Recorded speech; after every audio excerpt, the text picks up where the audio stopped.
Okay, well, we're going to be talking this evening about economic growth, obviously, and economic growth is something we hear a great deal about from economists and politicians, and it's always spoken of with reverence.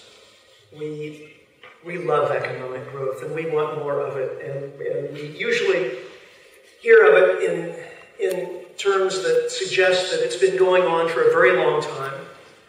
It's always a good thing, and it'll continue for a very long time in the future if we just get the dials right. I'm going to question all of those assumptions tonight, and I think the best place to start is with a little history. Economic growth is not something that's been going on for a very, very long time. It's been going on for a few decades, actually. Going back in time, hundreds and thousands of years, empires were rising and falling, and yet the reflection of that in GDP per capita is just absent. GDP, of course, is what we use to measure economic growth conventionally. GDP being gross domestic product. It's just a measure of how much money is being spent in the economy, and of course, that money typically is spent on consumable things, houses and cars and flat screen TVs and all the rest. So increased GDP is usually a stand-in for increased consumption. Not too much of a surprise there. And of course, the last couple of hundred years, the last few decades were also time of very rapid economic growth from under 1 billion to 7 billion. Also a time of dramatically increased energy consumption. Now, I don't think this is just a coincidence, and I'm going to suggest as we go along that there's a very important causal connection between our increased energy consumption and these other two trends of increased economic activity and increasing population. But before we go there, I think we should go back to a book that was published in 1972. I make note of this in all of my talks because it was my wake-up call. I read it when I was 21 years old when it first came out. It changed my life. I realized for the first time that human civilization was on an unsustainable path, and I've spent the last 40 years trying to understand why that's the case and what we can do about it.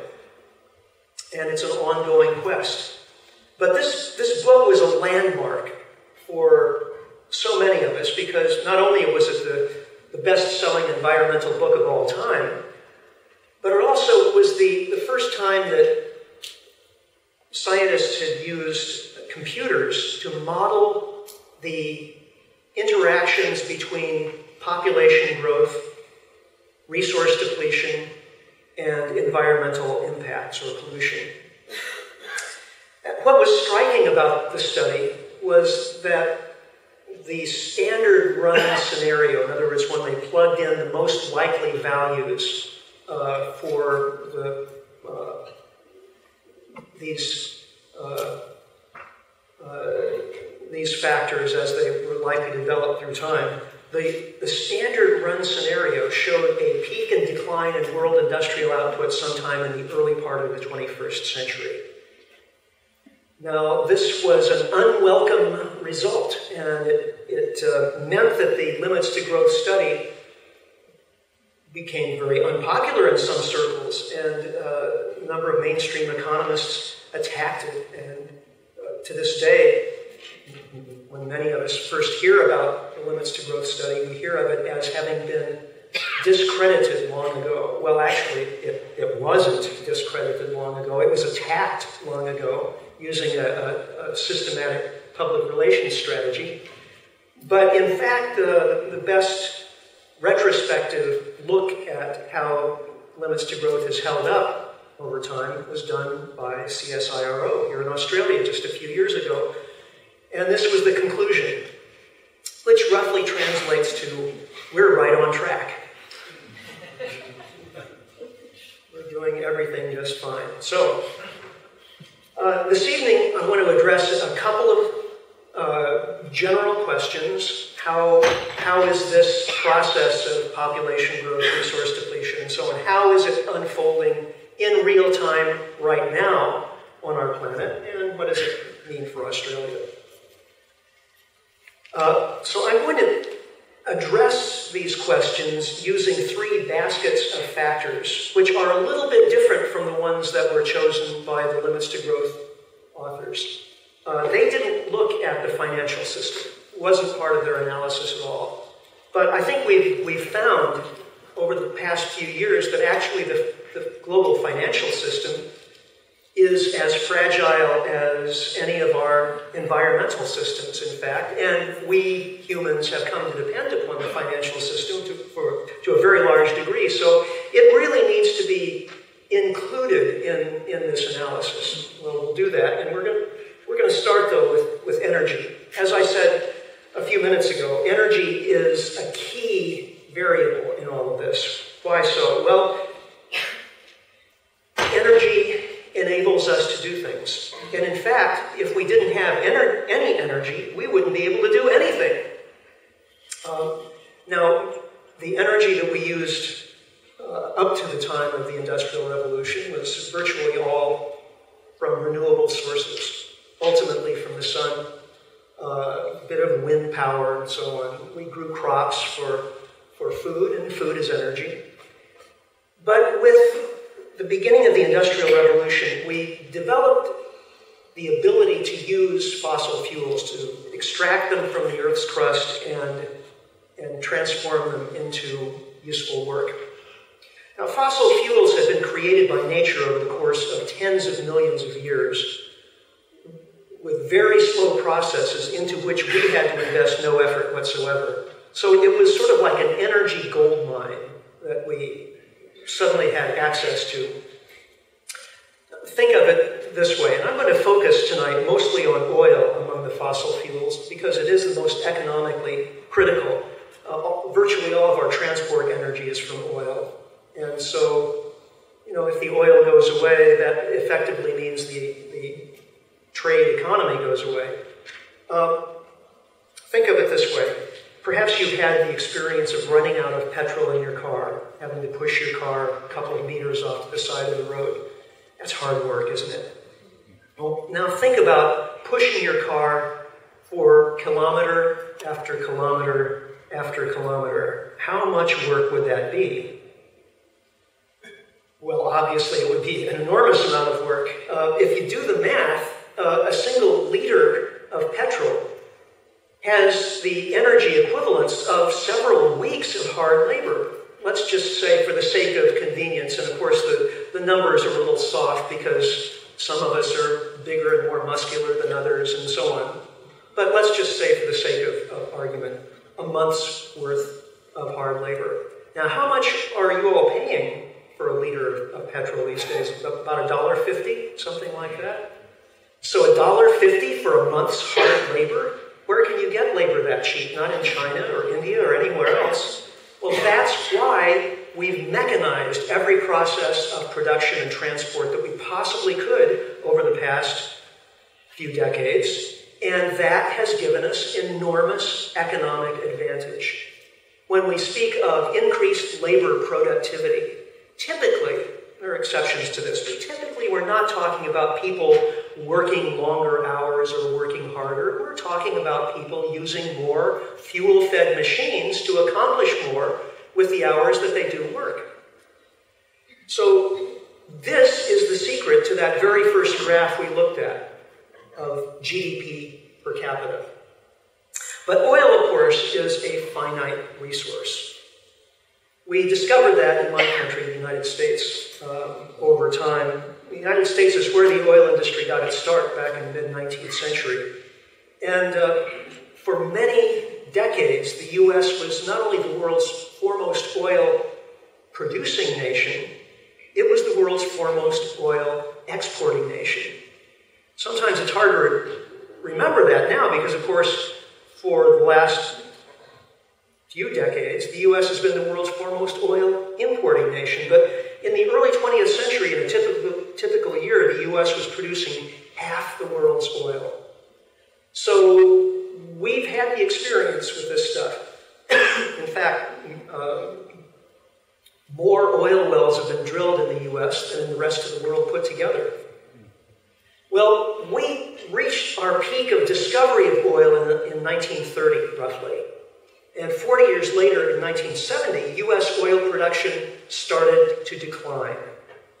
Now, this is the template. If it happened in the US, it's going to happen elsewhere. And in fact, that's exactly what we're seeing.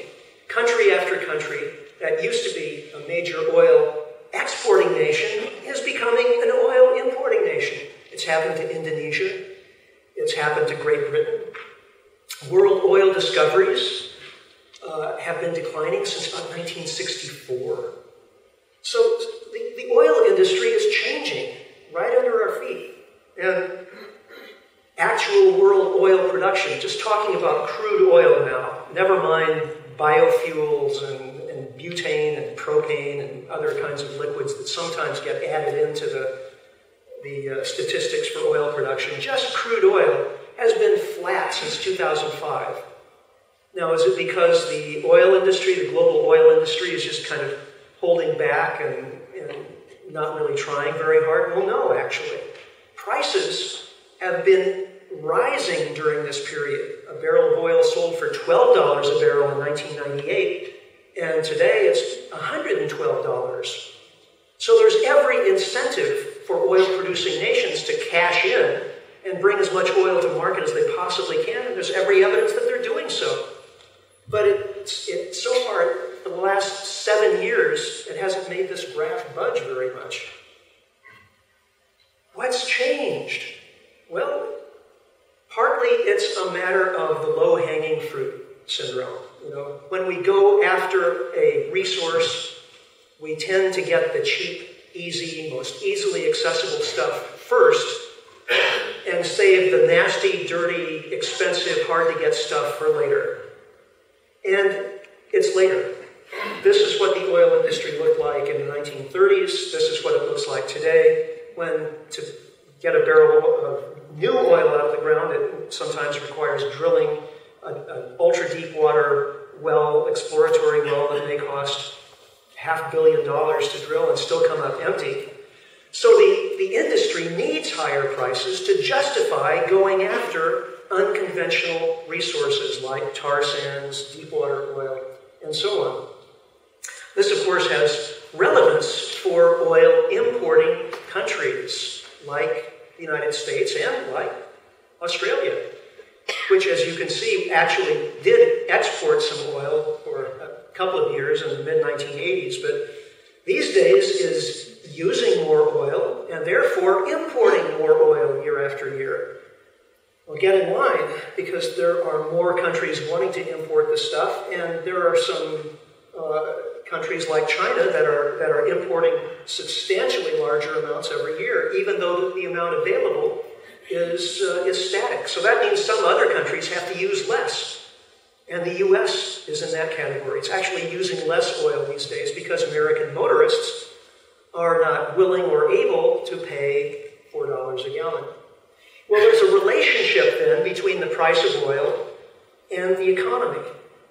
We've seen this for several decades now. This is US here. But as you can see, recessions, which are the vertical gray bars, correlate very closely with oil price spikes. Now, we have had recessions in the US in the last 40 years that don't appear to have been caused by high oil prices. But we have not had a period of high oil prices that wasn't correlated with a recession. The most recent, of course, was 2008, when the price of oil went up to almost $150 a barrel, and then, of course, that was in July 2008, and by September 2008, the economy was in a tailspin. So here's the essence of the problem right here.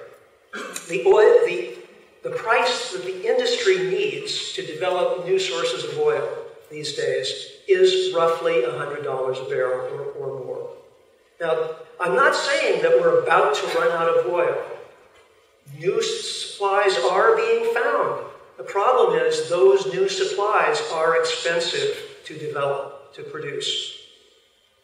Meanwhile, we know from recent economic history that when oil prices are in the range they're in now, it's very difficult for already industrialized countries to grow their economies. So this is a dilemma.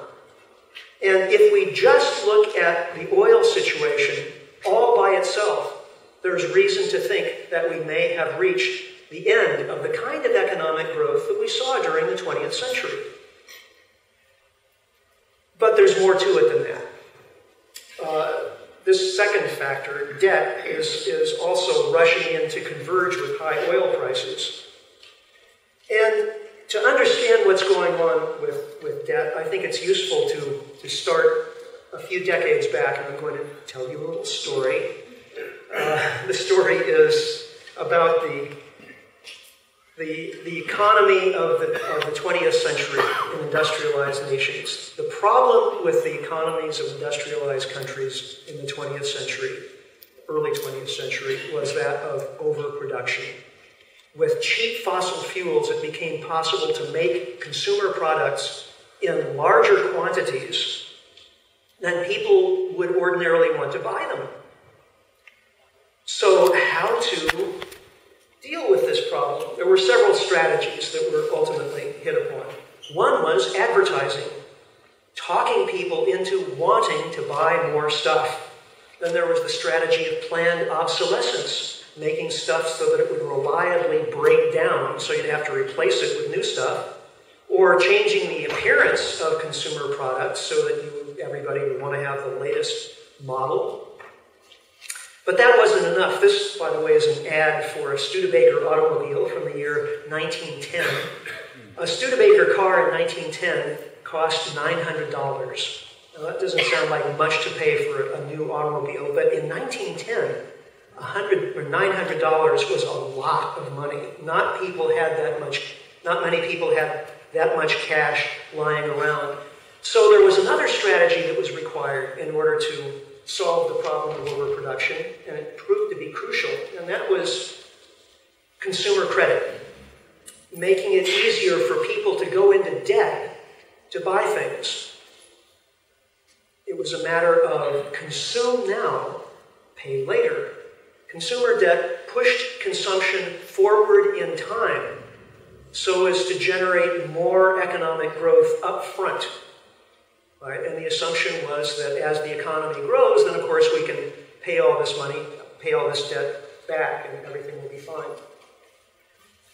Another strategy that was required had to do with the monetary system. In the early part of the 20th century, money was related to precious metals. It was backed by precious metals. Precious metals could be used as money. Gold and silver, of course, we're talking about. Long tradition behind that. But there was only so much gold and silver around. Yes, more could be mined over time, but again, we were talking about an economy here that could grow explosively. At least there was that potential with all of this cheap energy. So over the course of the 20th century, the links between money and precious metals were severed, so that money became literally debt. And debt is, to this day, money. If you go into the bank and take out a loan for $10,000, the banker doesn't scurry off into the vault to try to find $10,000 that somebody deposited there. No, when the loan is approved, $10,000 is called into existence from nowhere as a deposit in your account, and then when you pay back the loan, that $10,000 disappears. It's magic. So this meant that the money supply was expandable to meet the needs of growing commerce. Okay? Now, something changes around 1980. And actually a couple of things converge to make a fundamental shift in the global economy, and especially that of the industrialized countries, in the 1980s. This is a paper that's going around among economists these days, garnering a lot of discussion. I'll describe the thesis very briefly for you.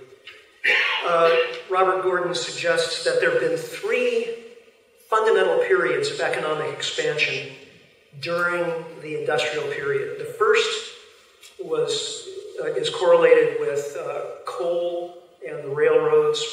The second with oil and electrification and all of the technologies associated with using oil and the basic, electrical gadgets that most people put into their homes in the early 20th century. So automobiles, airplanes, washing machines, refrigerators, all of that.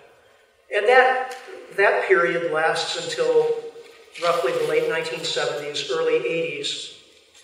And the third, then, industrial period begins, which is the computer revolution, cell phones, internet, and so on, which takes us up to today.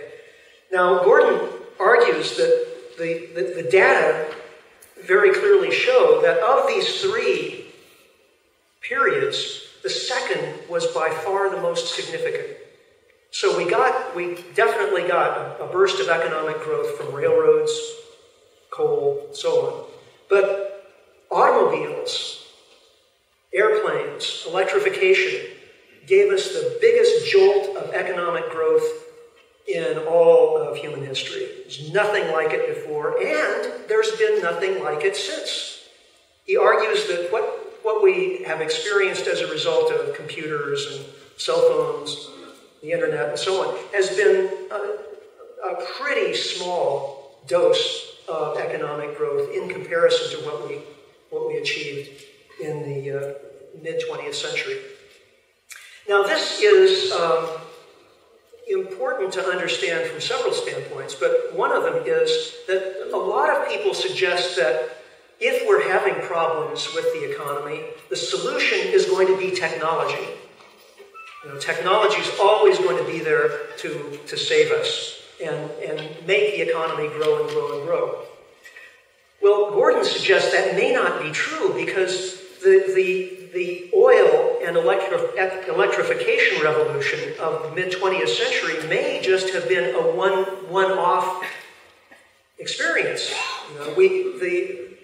What came after it wasn't as big a deal, and chances are, whatever comes after that, is it going to be the renewable energy revolution, solar and wind? Well, yeah, that'll be a good thing, but is it going to give us the kind of jolt of economic growth that we got during the 20th century? Gordon suggests, probably not. Okay, so this was happening in the 1980s. The law of diminishing returns was starting to kick in with regard to the oil and electrification period.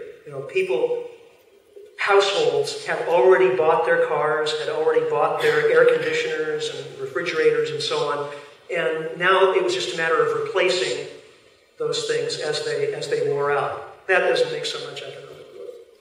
Another thing happened during the 1980s, which was globalization started as a result of some innovations like container ships, computerized monitoring of inventories, satellite communication, and so on. So as a result of those things, it became possible for companies in the United States and other industrialized countries to outsource their labor to the other side of the planet. So this had the effect of putting a cap on wages. Previously, hourly wages, inflation adjusted for American workers, has been growing and growing and growing. The average hourly wage for an American factory worker today is just about the same as it was in 1973. There's been no increase. So this is a problem because by this time, consumer spending is 70% of the economy. So if the economy by this time is, everyone has gotten used to the idea of economic growth. Politicians have incorporated it into their campaigns and promises. Economists have incorporated it into their planning and so on. Everyone is assuming that the economy is going to continue growing, but if people aren't making more money, how does that happen? Well, it happened with more debt. Starting in the 1980s, the financial industry began coming up with more and more clever, sophisticated ways to help people go into even more debt. Credit cards, more kinds of mortgages and easier ways for people to get into mortgages and car loans and student loans and all the rest. So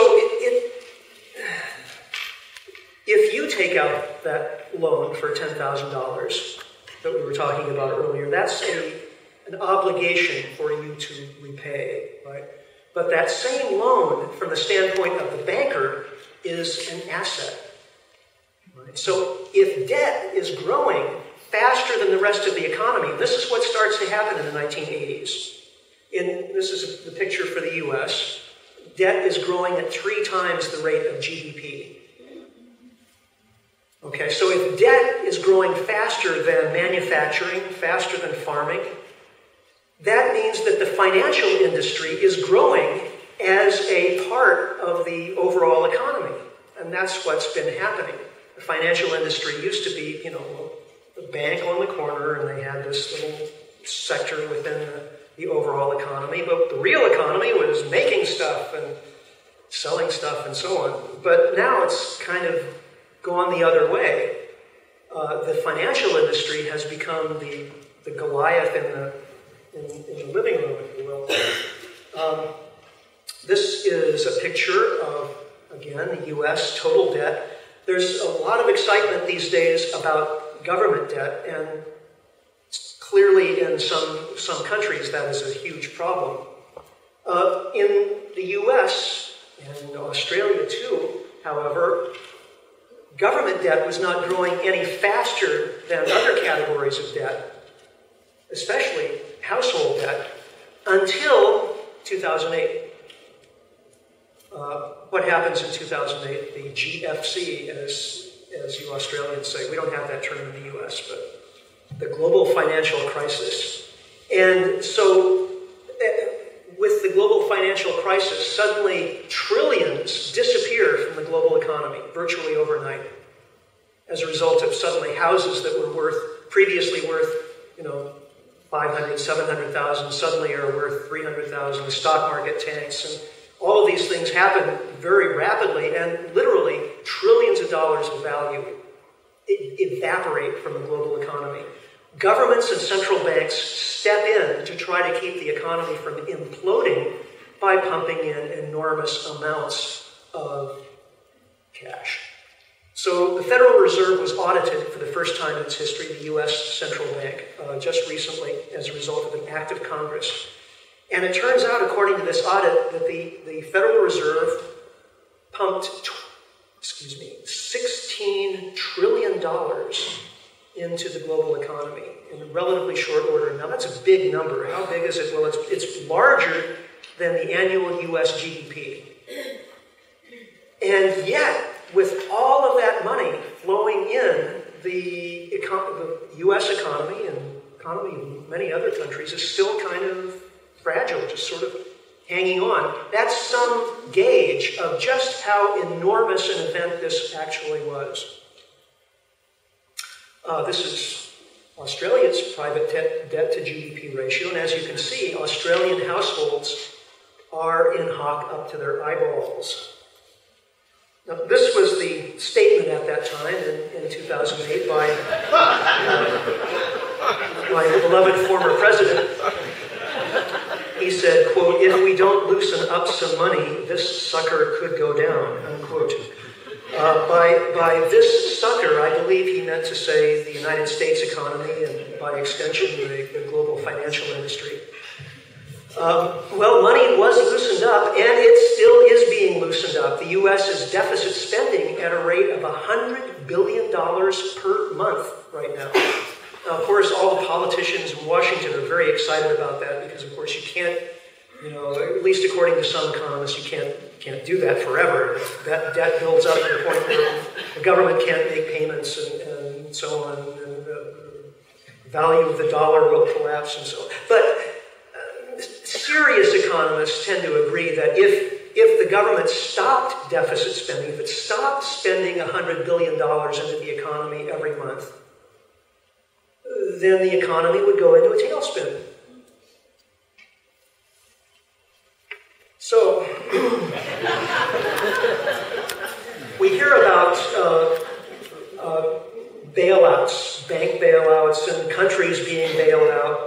going on here? Greece is being bailed out again. Does that mean that the poor people of Greece who are seeing their standard of living plummet, that they are being bailed out somehow, that we're going to give them some money so that they can have a better standard of living? No, actually, that's not what we're talking about here.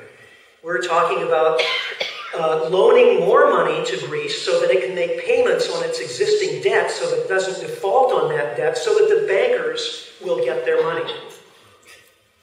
And the Greece then just has an even bigger debt that it's going to have to pay at some point. And so the people of Greece are now working 6 days a week for 13 hours a day so that they can hopefully pay off this enormous debt sometime. Of course, they'll never be able to.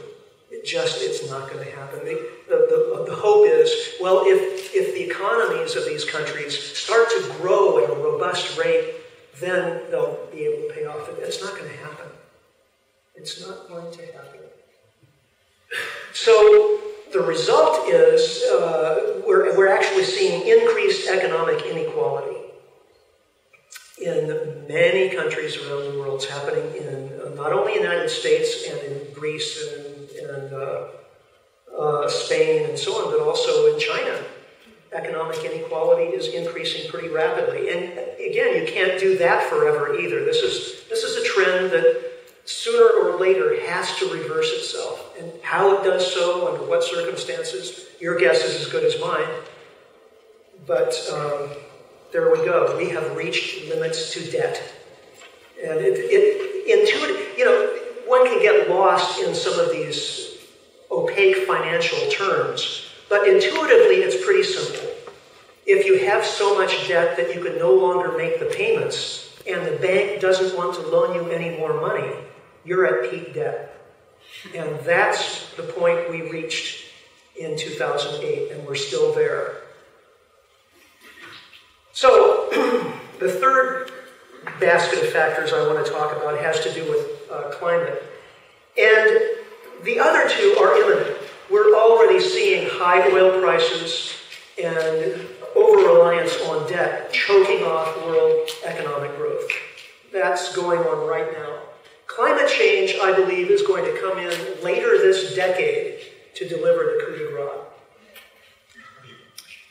We all know the story here. Global carbon emissions have been increasing and increasing, and land surface temperature has been going up as well. When I gave this talk in Canberra, I said that the global land surface temperature had gone up 1 degree Celsius so far, and afterward a climate scientist came up to me and said, no, it's actually 2 degrees. It's being masked by these factors and so on, and I'll send you the studies, and he has done so. I haven't had a chance to read them yet, so somewhere between 1 and 2 degrees, maybe, we've already seen. Certainly the amount of CO2 that's already in the atmosphere will carry us to 2 degrees Celsius. There's no question about that. And just with the warming that's already happened, we are seeing extreme weather events. In my country right now, we are seeing a major drought that's decimating corn and soybean crops across the Midwest.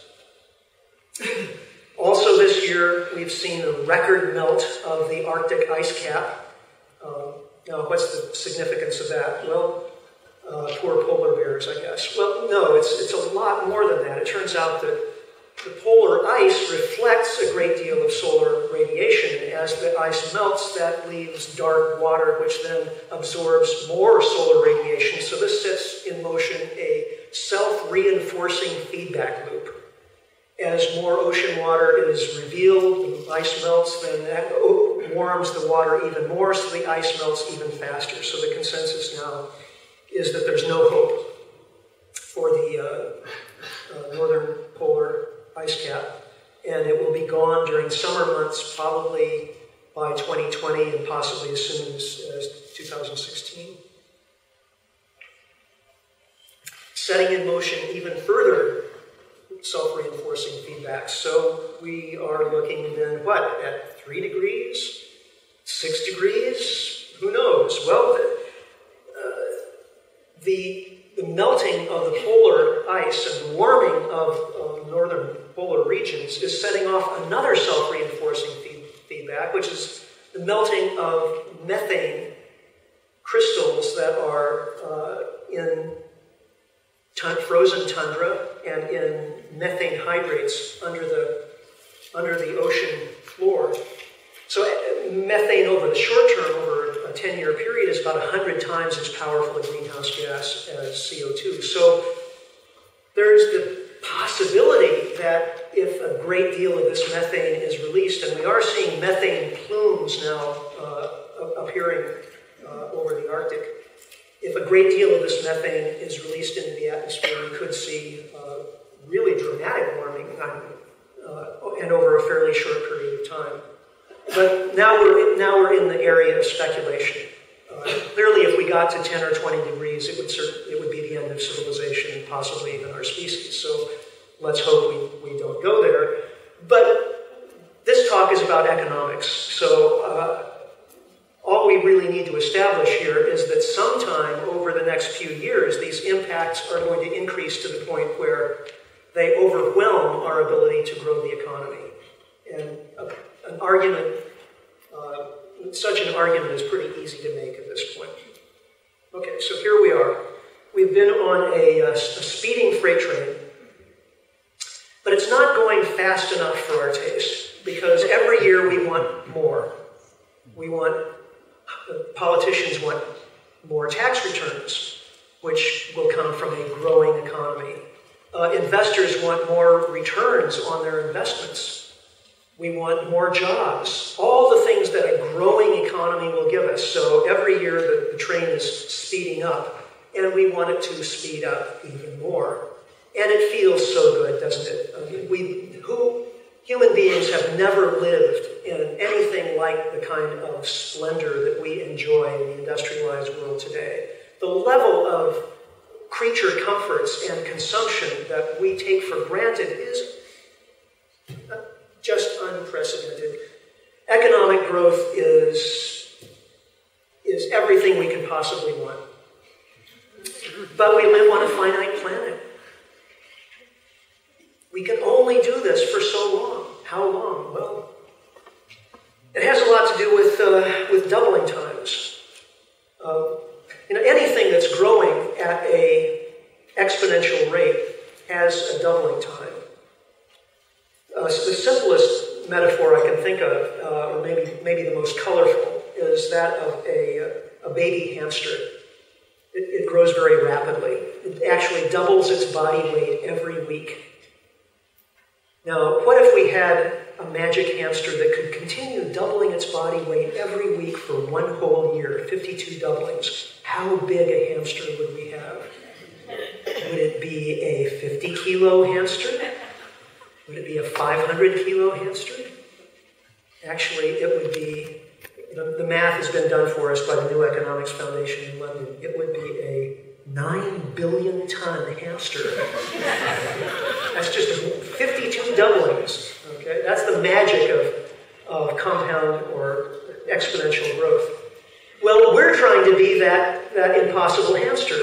China's trying to be that impossible hamster. Its economy has been growing at between 7 and 10% per year. But what does that mean in terms of doubling time? Well, let's just use 10% because it's a nice round number.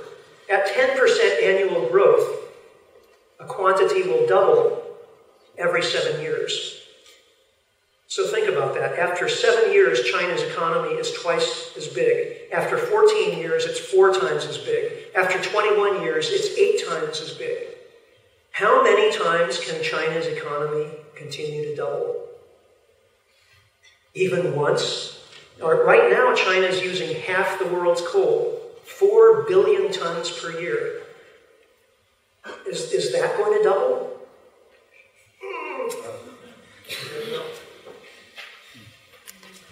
Well, so here we are.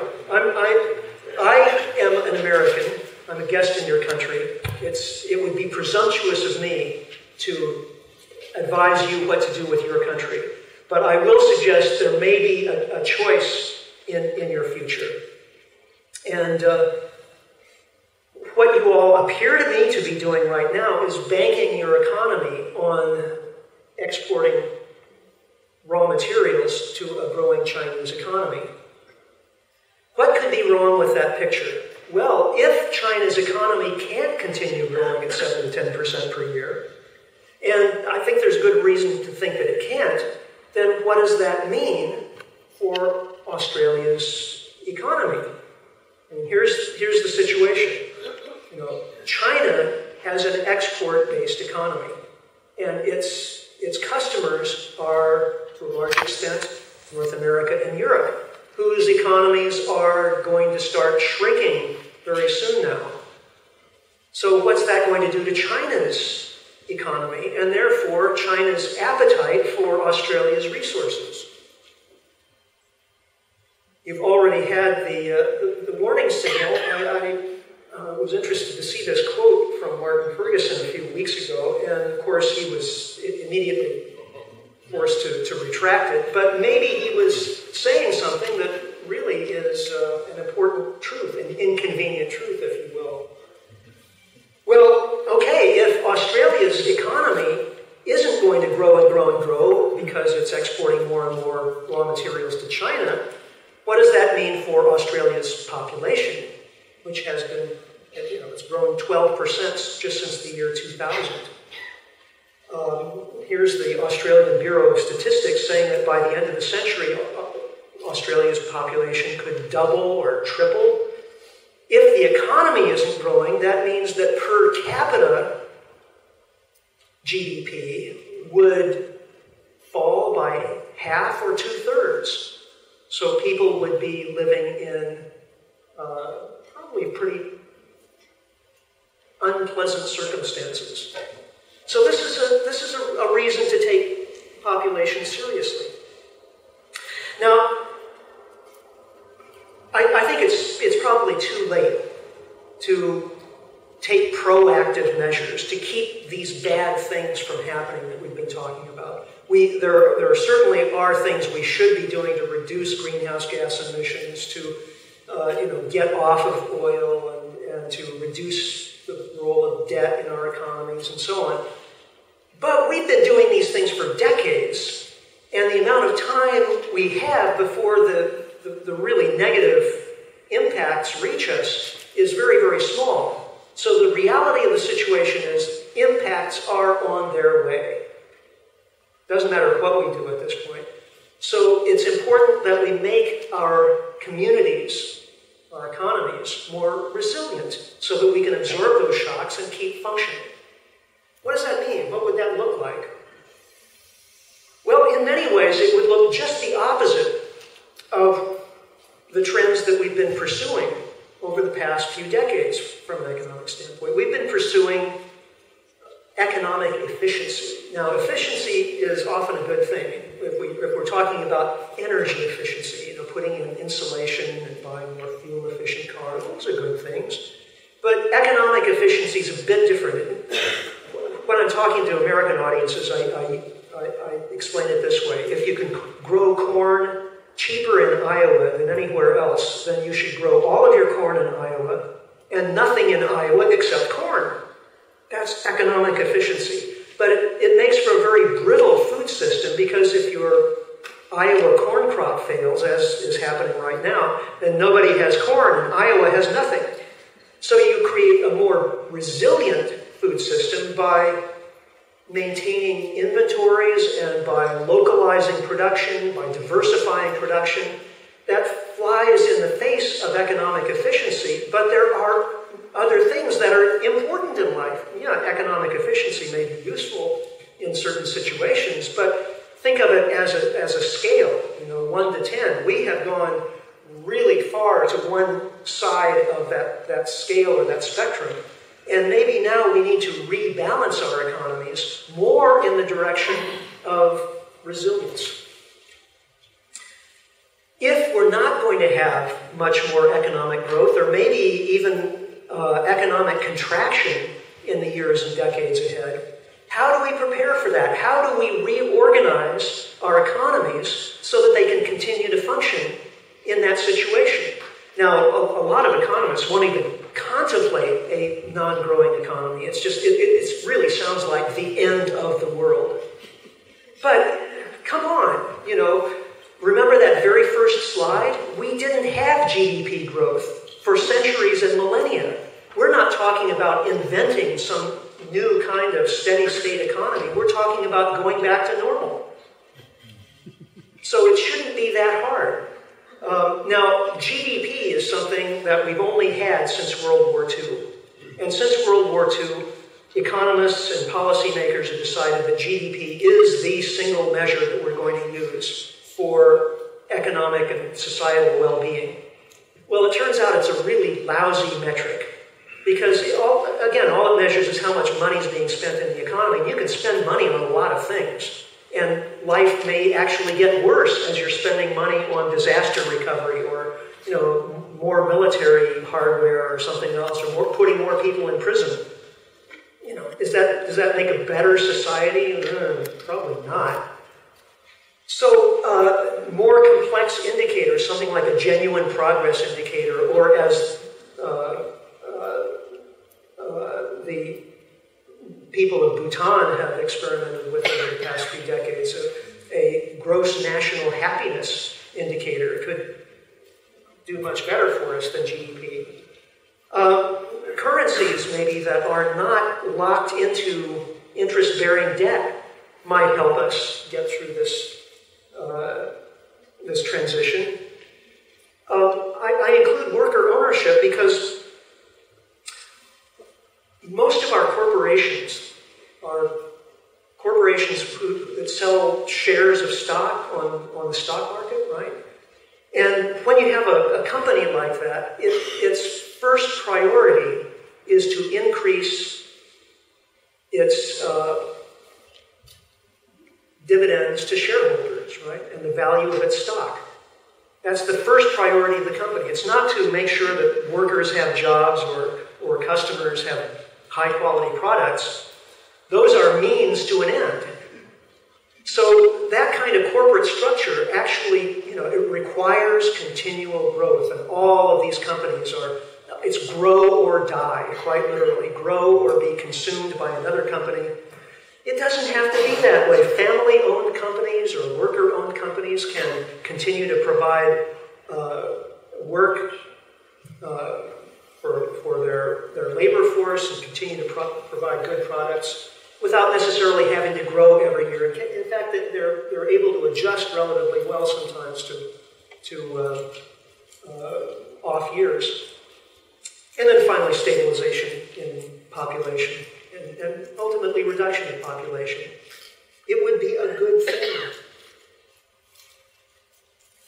Of course, we have to deal with climate change and with the finite nature of fossil fuels. Yes, we should be developing alternative energy sources, solar and wind. We should be doing it as fast as we possibly can. Geothermal, hydropower, microhydro,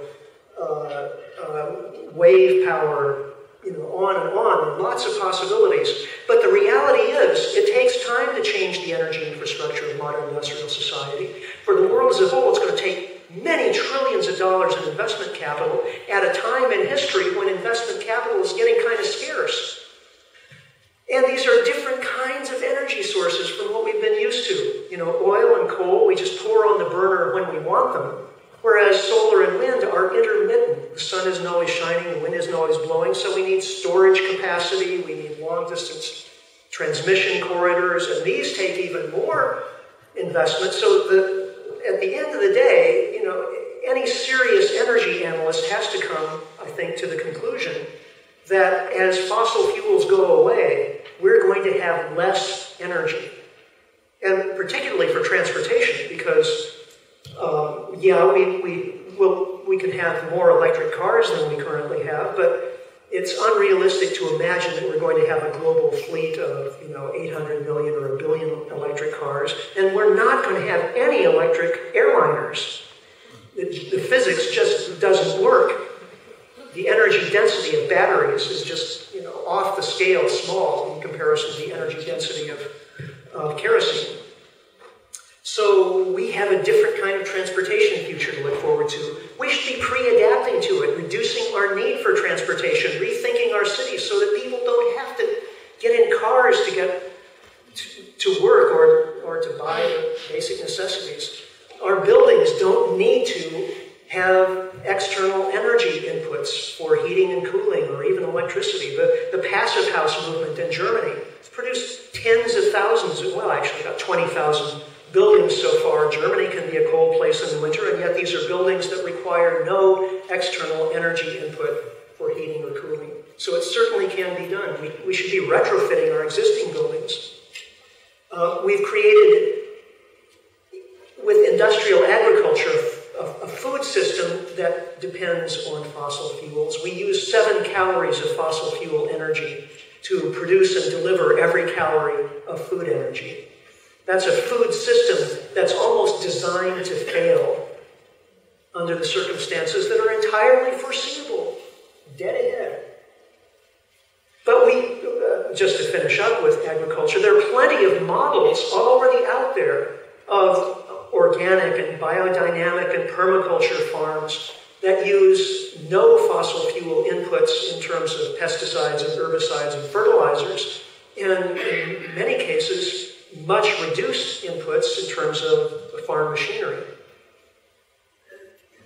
Okay, now as we do these things, we've got to reform economics itself. Economics is a discipline that grew up during this anomalous period of cheap energy and rapid economic growth. So economists have incorporated, I believe, my humble opinion, some unrealistic assumptions about the world, such as the idea that the entire natural world is a subset of the human economy. It's a set of resources that we extract to turn into manufactured products, which then become waste, which goes away, wherever away is. If you think about it for a moment, that's a really unrealistic way of looking at the world. The human economy, the entire human economy, is a subset of the ecosystem. Always has been, always will be. So we should treat it that way and model the human economy on how ecosystems work.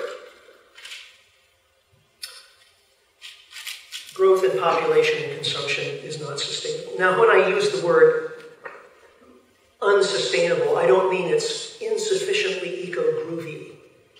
I mean it can't go on for very long. Now, obviously, we've been able to grow population and consumption for decades. So you can do it for a while, but you can't do it forever. It's like the impossible hamster. So we should be aiming for a certain size of economy. Should we be aiming for a certain size Adelaide or a certain size Australia? Renewable resources must be harvested at less than the rate of natural replenishment. Duh. How simple is that? Any 10-year-old can understand that principle. And yet, what are we doing with forests and fish worldwide? Non-renewable resources must be recycled wherever possible, and the rate of extracting them from the Earth's crust always has to decline if you're going to aim for a sustainable situation. All right? These are axiomatic principles. Irrefutable. Okay, so can we follow those principles and still build one of these? No. Over the last few years, we seem collectively to have decided that these are the most important inventions in all of human history, and we can't live without them. If that's the case, shouldn't we be trying to figure out alternative arrangements whereby we can make them out of renewable resources using local labor and materials? Right now, we're making them out of scarce, non-renewable, depleting materials using virtually slave labor and lots of fossil fuel transportation of materials and finished goods. We can't do that for very long. How long? I don't know. Can we still make cell phones and iPads for another 5 or 10 or 20 years? 20, probably, maybe 20 is looking kind of unrealistic. If you're hungry, if you're starving, a little more food can be a very good thing. But beyond a certain point, another hamburger is not a good thing at all. And we in the industrialized countries, I would suggest, have gotten to that point.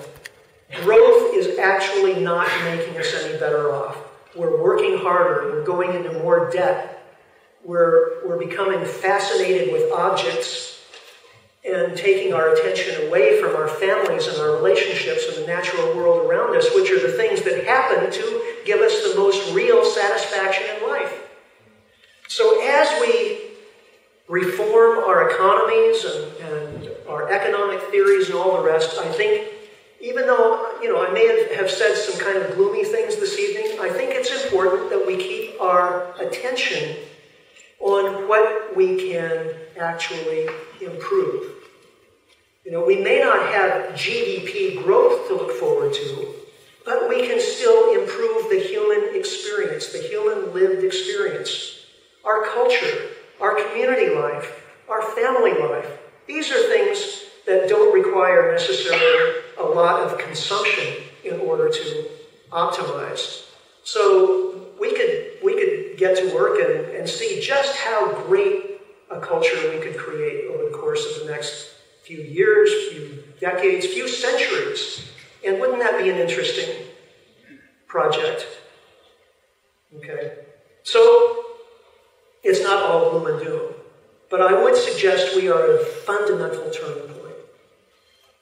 The assumptions that we have been fed over the past few decades are up for re-examination. And it's really important that we understand why this is happening.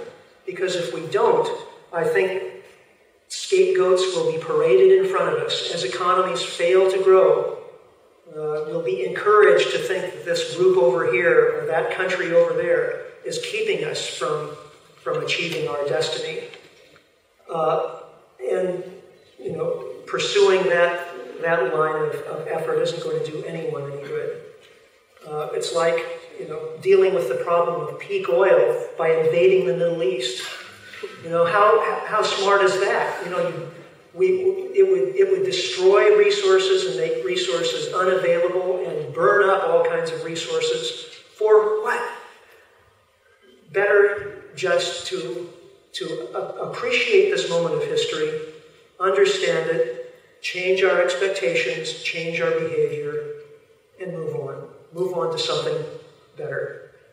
Thank you very much.